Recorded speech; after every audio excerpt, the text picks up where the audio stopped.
Hello student, BA first year Sociology first paper. Today our topic is समिति association.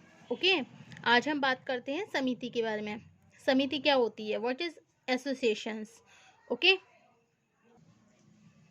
Okay, तो देखिए आज हम बताते हैं समिति क्या है, व्हाट इज एसोसिएशंस. ओके, आरंभ में यह कहना आवश्यक है, आरंभ में ही यह कहना आवश्यक है कि जब कुछ व्यक्ति अपनी एक या अधिक आवश्यकताओं को पूरा करने के लिए सहयोग के आधार पर किसी संगठन का निर्माण करते हैं, तब हम इसी संगठन को समिति कहते हैं. ओके, इसका तात्पर्य यह है कि समितियां हमारी आवश्यकताओं को पूरा करने का महत्वपूर्ण साधन है. मैकाइवर ने लिखा है कि MacIver right here about the association कि व्यक्ति अपनी आवश्यकताओं की पूर्ति 3 तरह से कर सकता है. पहला तरीका यह है कि व्यक्ति सभी दूसरे लोगों की चिंता किए बिना स्वतंत्र और मनमाने रूप से अपनी आवश्यकताओं को पूरा कर ले. ओके, आवश्यकताओं को पूरा करने का यह तरीका निश्चय ही अनुचित और असामाजिक है. दूसरा तरीका यह हो सकता है कि विभिन्न व्यक्ति अपनी आवश्यकताओं को पूरा करने के लिए एक दूसरे से संघर्ष करें और इच्छित उद्देश्यों को प्राप्त कर ले. Okay, is it clear? तो आरंभ में ही ये कहना आवश्यक है जब कुछ व्यक्ति अपनी एक या अधिक आवश्यकताओं को, ओके, जब कुछ व्यक्ति, ओके, कुछ पर्सन अपनी एक या अधिक आवश्यकताओं को पूरा करने के लिए, ओके, अब वो आवश्यकता या तो एक भी हो सकती है और अधिक भी हो सकती है. एक आवश्यकता भी हो सकती है, ओके, और एक से अधिक भी आवश्यकताएं हो सकती हैं. तो एक या एक से अधिक आवश्यकताओं को पूरा करने के लिए सहयोग के आधार पर, किसके आधार पर? सहयोग के आधार पर किसी संगठन का निर्माण करते हैं. किसका निर्माण करते हैं? किसी संगठन का. ओके, तब हम इसी संगठन को समिति कहते हैं. Is it clear? इसका तात्पर्य क्या है? इसका अर्थ क्या है? समितियां हमारी आवश्यकताओं को पूरा करने का महत्वपूर्ण साधन है. समिति क्या होती है? हमारी जो आवश्यकताएं होती हैं उन्हें पूरा करने का एक महत्वपूर्ण साधन है. ओके, मैकाइवर राइट है. मैकाइवर ने क्या लिखा है? देखिए, व्यक्ति अपनी आवश्यकताओं की पूर्ति 3 तरह से करता है. Okay, 3 types. There is a 3 types. Okay, 3 प्रकार है यहाँ पे अपनी आवश्यकताओं की व्यक्ति पूर्ति करता है. पहला तरीका क्या है? फर्स्ट क्या है? फर्स्ट, व्यक्ति सभी लोगों की चिंता किए बिना स्वतंत्र और मनमाने रूप से अपनी आवश्यकताओं को पूरा कर ले. पहली क्या है? व्यक्ति अपनी सारी इच्छाओं को पूरा कर ले, वो बिल्कुल स्वतंत्र होकर मनमाने रूप से, किसी और की चिंता ना करे. सपोज अगर वो फैमिली में भी रह रहा है तो फैमिली में भी अपने आप को एक सिंगल पर्सन समझ के बिल्कुल अपने आप को फ्री तरीके से, बिल्कुल स्वतंत्र तरीके से अपनी सारी इच्छाएं पूरी करेगा. ठीक है, उसे जो अच्छा लगे वो करे, लेकिन वो फैमिली की चिंता ना करे. ओके, आवश्यकताओं को पूरा करने का तरीका निश्चय ही अनुचित और असामाजिक है. आवश्यकताओं को पूरा करने का ये वाला तरीका कैसा है? अनुचित और असामाजिक है. अरे भाई, फैमिली में रह रहे हो तो पूरी फैमिली का ध्यान रखो, ठीक है, लेकिन क्या है, व्यक्ति क्या है, अपनी आवश्यकताओं को पूरा करने के लिए वो और लोगों को इग्नोर कर देता है, अपनी फैमिली को इग्नोर कर देता है. सपोज समाज में रह रहा है तो समाज को भी इग्नोर करेगा. ठीक है. दूसरा तरीका क्या है? विभिन्न व्यक्ति अपनी आवश्यकताओं को पूरा करने के लिए एक दूसरे से संघर्ष करें. कुछ व्यक्ति ऐसे होते हैं जो अपनी आवश्यकता को पूरा तो करना चाहते हैं, लेकिन क्या करते हैं? वो क्या करते हैं? संघर्ष करते हैं, लड़ाई झगड़ा भी करते हैं. ठीक है, और इच्छित उद्देश्यों को प्राप्त कर लें. क्यों करते हैं? जिससे वो अपनी जो उनकी इच्छित उद्देश्य है वो उन्हें प्राप्त कर लें. ऐसा वो इसलिए करते हैं. ठीक है, आवश्यकताओं को पूरा करने का निश्चित तरीका अनुचित और असामाजिक है. क्योंकि कौन सा तरीका अनुचित और असामाजिक है? जिसमें व्यक्ति दूसरों की परवाह न करके केवल अपने बारे में ही सोचता है. और दूसरा तरीका क्या बताया? कि अपनी आवश्यकताओं को पूरा करने के लिए एक दूसरे से संघर्ष करें और इच्छित उद्देश्यों को प्राप्त करें. यह तरीका समाज के अस्तित्व के लिए और अधिक खतरनाक है। क्यों खतरनाक है? क्योंकि भी अपनी इच्छाओं की पूर्ति के लिए वो एक दूसरे से संघर्ष कर रहा है, लड़ाई झगड़ा कर रहा है, तो ये तो गलत है ना।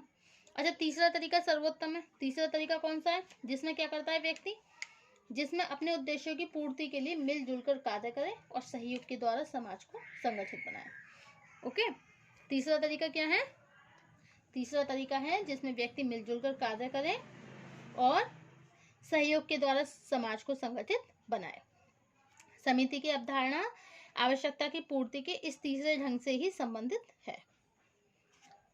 दूसरे शब्दों में ये कह सकते हैं, in other word we can say that, कि जब समान हित वाले कुछ व्यक्ति अपने उद्देश्यों को प्राप्त करने के लिए सहयोग के द्वारा किसी संगठन का निर्माण करते हैं। दूसरे शब्दों में क्या कह सकते हैं कि कुछ व्यक्ति, ओके, कुछ व्यक्ति अपने उद्देश्यों को प्राप्त करने के लिए सहयोग के द्वारा, किसके द्वारा? सहयोग के द्वारा क्या करते हैं? किसी संगठन का निर्माण करते हैं। ओके, किसी संगठन का निर्माण करते हैं, तब व्यक्तियों के इसी संगठन को हम क्या कहते हैं? समिति। ओके, तो ये क्लियर हो गया आपका? क्या हो गया? समिति किसे कहते हैं? कि सहयोग के द्वारा समाज को संगठित बनाए रखना। ओके, समिति की अवधारणा क्या है? ये कह सकते हैं कि जब समान हित वाले कुछ व्यक्ति अपने उद्देश्य को प्राप्त करने के लिए सहयोग के द्वारा किसी संगठन का निर्माण करते हैं, तब व्यक्तियों के इसी संगठन को हम समिति कहते हैं। ओके, अकॉर्डिंग टू मैकआइवर पेज के द्वारा समिति की परिभाषाएं देखिए। अब समिति व्यक्तियों का कोई भी वह समूह है। समिति क्या है? व्यक्तियों का कोई भी वह समूह है जो किसी विशेष उद्देश्य अथवा उद्देश्यों को प्राप्त करने के लिए संगठित होते हैं। समिति व्यक्तियों को क्या है? समिति व्यक्तियों का कोई वह समूह है जो किसी विशेष उद्देश्य अथवा उद्देश्यों को प्राप्त करने के लिए संगठित होते हैं।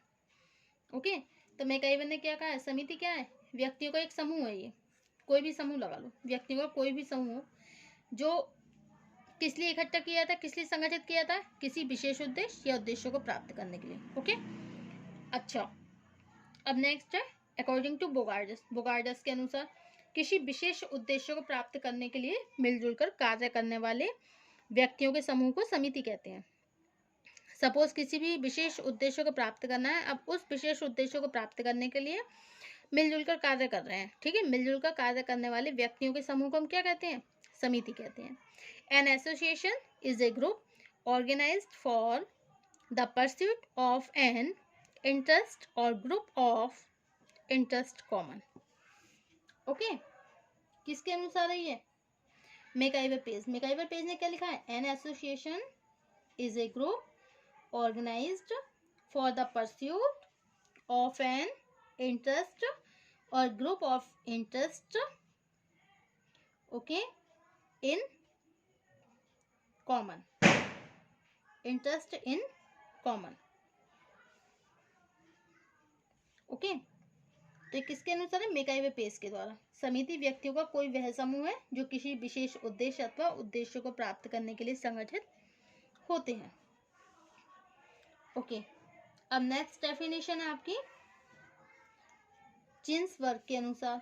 According to Ginsberg, an association is a group of social beings related to one another by the fact that they possess or have instituted in common an organization with a view to securing a specific ends.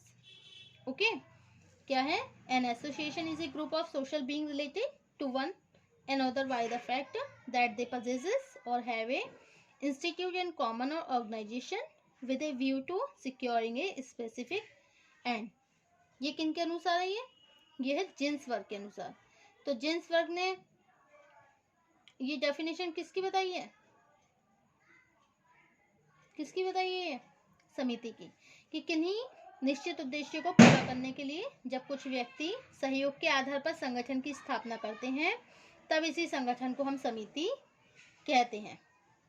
Okay, तो ये definition किसकी हो गई? समिति की। Okay, अब Bogardus ने क्या बताया, किसी विशेष उद्देश्य को प्राप्त करने के लिए मिलजुल कर कार्य करने वाले व्यक्तियों के समूह को हम क्या कहते हैं, समिति कहते हैं।